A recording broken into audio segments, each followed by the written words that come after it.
Hey everybody! In today's tutorial, I'm going to do a sped up colored pencil project using Stampin' Up's Oh So Succulent stamp set. It's been too long since I've played with my colored pencils and I missed them. I'm starting with Strathmore Toned Gray paper. This is a very lightweight paper, but I like doing colored pencil work on darker papers. So this is just a 50 sheet book of Strathmore Toned Gray, and it almost has a little texture in it.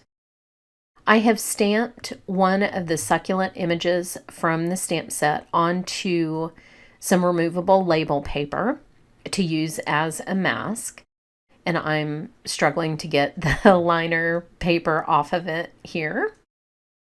But what I wanted to do was have the succulents overlap each other just a little bit. And so for that, you really only need one mask because I'm just using one image and I'll just sort of be placing them behind each other.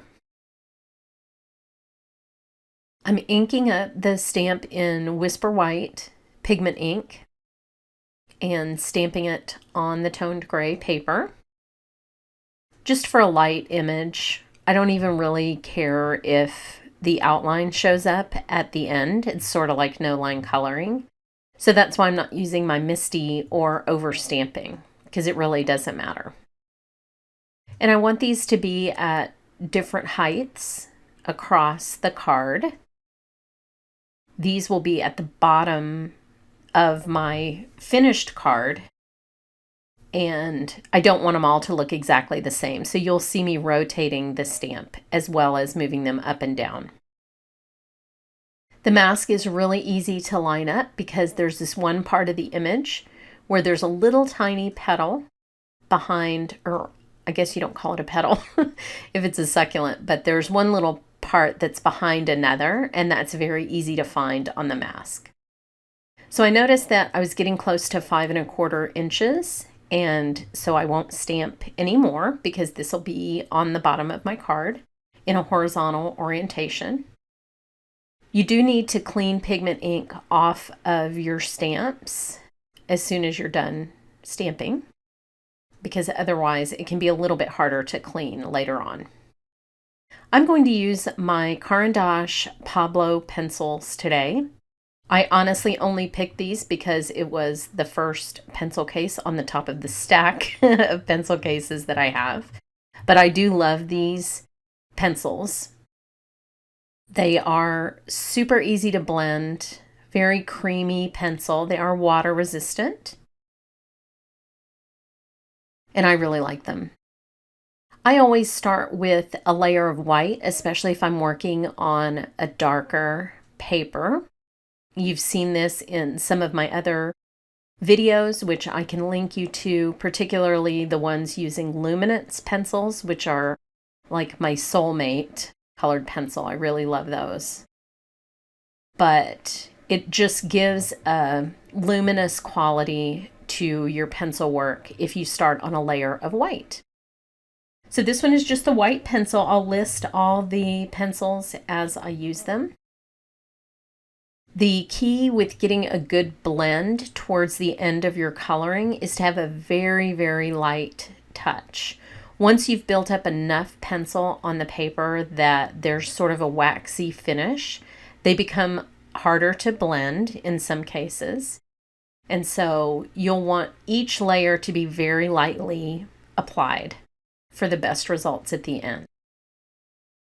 I usually end up doing 4 or 5 layers of color. For me, I find that that gives me the best blending at the end, but it really depends on your personal style of coloring, how many layers you'll end up liking or being able to work with. So don't feel like there's a magic number. It really depends on how you personally color. Colored pencils are very, very fun. They were probably my first coloring love. I was thinking the other night about the first time that I got Dave Bretthauer's book on coloring with colored pencils, and I just fell in love with it. That's still a great book if you can find it. I have moved on in color. This is olive gray, which is really a perfect color for the succulents. It's very subtle, but the gray color does make a difference in achieving that sort of dusty look that succulents have.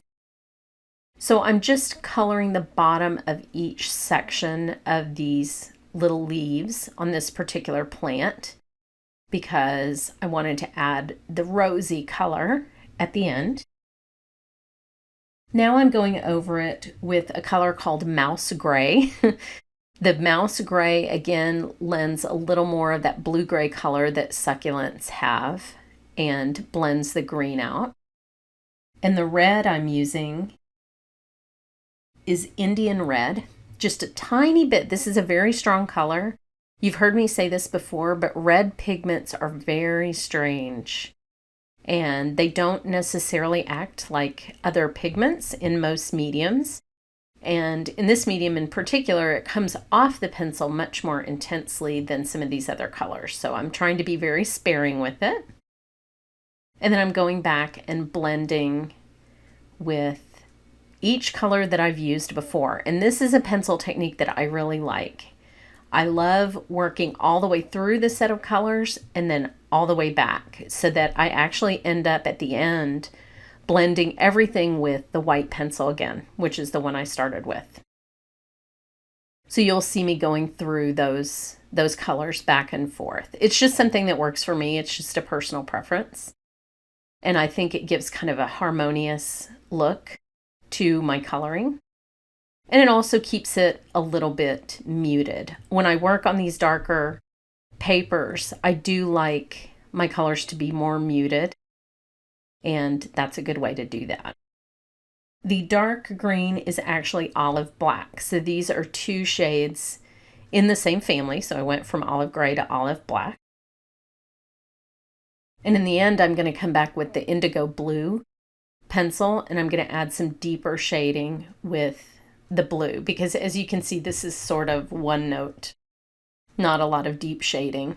And I would like there to be a little bit more contrast than I can get with the olive black pencil.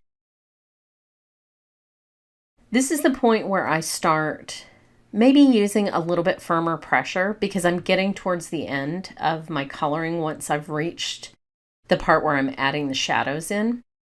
So once I've finished each plant and I go back in with the deep green and then eventually the blue, I am applying a little bit more pressure. Number one, because I have a lot of color built up and it takes a little bit more pressure to move the color around.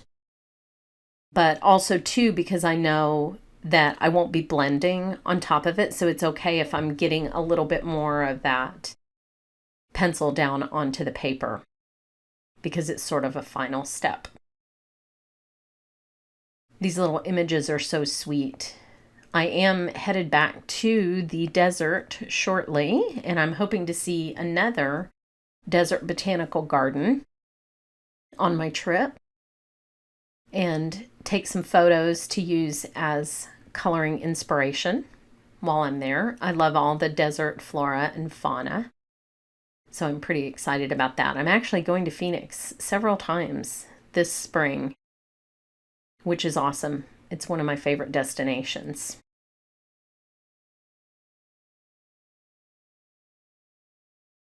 Now here I come with the blue pencil. I tried a green, that dark green that you see me rejecting, and it was just the wrong color. It was more of an emerald green and didn't blend in with these other colors I'm using. It stood out a little bit too much. But you can see how the indigo blue really adds quite a bit of depth to the images. And over on the left, they're still looking very flat. So deep shadows really help bring your images to life. When I'm done shading these with the blue and adding just a little bit more dimension, I will also put a shadow underneath each of these plants just to make them stand out from the paper just a little bit. And then I'll also make sure that I add something dark in the way of the sentiment, in the way I put the sentiment together, just to pull those darks out of the shadows.